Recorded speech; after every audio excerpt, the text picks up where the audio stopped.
नमस्कार. स्वादिष्ट स्वयंपाक तसेच उत्कृष्ट गृहिणी होण्यासाठी खास टिप्स. व्हिडिओ आवडल्यास लाईक करा, इतरांसोबत शेअर करा, तसेच चॅनल सबस्क्राईब केलं नसेल तर चॅनलला नक्कीच सबस्क्राईब करा, म्हणजे येणाऱ्या नवीन व्हिडिओचं नोटिफिकेशन ताबडतोब तुम्हाला मिळेल. Tip number 1. लसूण अंधाऱ्या जागेत ठेवल्यास जास्त दिवस टिकते. Tip number 2. उन्हाळ्याच्या दिवसात आवळ्याचं सरबत पिल्याने सारखी तहान लागत नाही, सोबतच त्यातील सर्व पोषक घटक शरीरास मिळतात. Tip number 3. रिकाम्या पोटी फुटाणे खाल्ल्याने हाडे मजबूत होतात, तसेच हार्ट अटॅक होण्याचा धोका कमी होतो. Tip number 4. कच्च्या दुधात थोडी साखर मिसळून चेहऱ्यावर, हातांवर तसेच पायांवर लावल्यास उन्हामुळे काळवंडलेली त्वचा उजळते, त्वचेवरील मृतपेशी निघून जातात व त्वचेचा रंग सुधारतो. या दुधात थोडे ग्लिसरीन सुद्धा आपण घालू शकतो. Tip number 5. ब्लड प्रेशरचा त्रास असणाऱ्या व्यक्तींनी कधी डालडा आहारात घेऊ नये, त्याऐवजी तेल अथवा घरी तयार केलेले साजूक तूप वापरावे.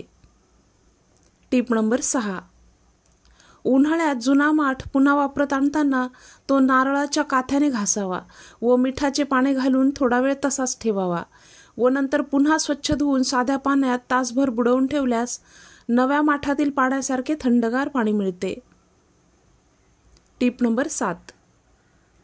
नखे कोरडी असतील, तुटत असतील तर खोबरेल तेलाने दररोज नखांना मालिश केल्यास नखे मजबूत होतात. Tip number 8. रात्री झोपेत घोरण्याची समस्या असल्यास झोपताना एक वेलची कोमट पाण्यासोबत घ्यावी. Tip number 9. कोरफडीच्या रसात कांद्याचा रस मिसळून केसांच्या मुळांशी मसाज केल्यास केस वाढीस मदत मिळते, शिवाय केसांचे आरोग्य सुधारते. Tip number 10. जेवणाआधी अर्धा तास आले व मीठ एकत्र करून खाल्ल्यास भूक वाढते. Tip number 11.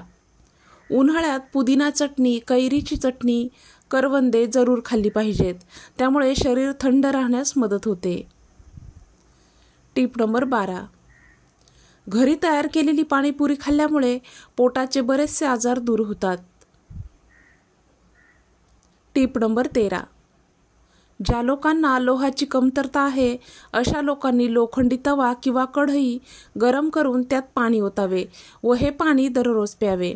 छातीत धडधडत असल्यास सुद्धा हे पाणी सतत काही दिवस पिल्यास आराम मिळतो. Tip number 14. हातापायांमध्ये कंपन होण्याची समस्या बऱ्याच वृद्ध लोकांमध्ये असते. अशावेळी काही दिवस सतत लिंबू सरबत तसेच नारळाच्या पाण्याचे सेवन केल्यास फायदा होतो. सोबतच ध्यानधारणा करणे सुद्धा गरजेचे आहे. जास्त मानसिक तणावामुळे सुद्धा शरीर कंपन होते. Tip number 15. हाडे मजबूत करण्यासाठी म्हशीच्या दुधात गूळ घालून पिल्यास बराच फायदा होतो. Tip number 16. दररोज सकाळी 4-5 काजूगर खाऊन वर थोडा मध चाटल्यास स्मरणशक्ती वाढते. Tip number 17. रात्री झोप चांगली येण्यासाठी रात्रीचे जेवण कमी घेतले पाहिजे. Tip number 18. उन्हाळ्यात उपलब्ध होणारी फळे जसे की फणस, आंबा, जांभूळ, कोकम ही आपण सुकवून ठेवली पाहिजेत, म्हणजे त्याचा आपल्याला वर्षभर आस्वाद घेता येतो. आंब्याची पोळी, रस तसेच फणसाची पोळी किंवा गऱ्यांचे तुकडे करून सुद्धा आपण सुकवून ठेवू शकतो. अशाच प्रकारे जांभूळ व आवळा, करवंदे आपण सुकवून ठेवू शकतो. Tip number 19. खेडेगावात किंवा दुर्गम भागात भाज्या सुद्धा सुकवून ठेवल्या जातात, जसे वांगी, गवार, कच्च्या फणसाचे गरे, हिरव्या मिरच्या मीठ लावून सुकवून ठेवल्या जातात. Tip number 20. पावसाळी भाज्या, वेली, बी पेरणी अक्षय तृतीयेच्या दिवशी केल्यास पीक छान येते असे म्हणतात. शिवाय जोरदार पावसाला सुरुवात होते त्यावेळी ही लावलेली रोपे बऱ्यापैकी मोठी झालेली असतात व त्यामुळेच ती कुजत नाही किंवा पावसाने सहसा झोडपली जात नाहीत.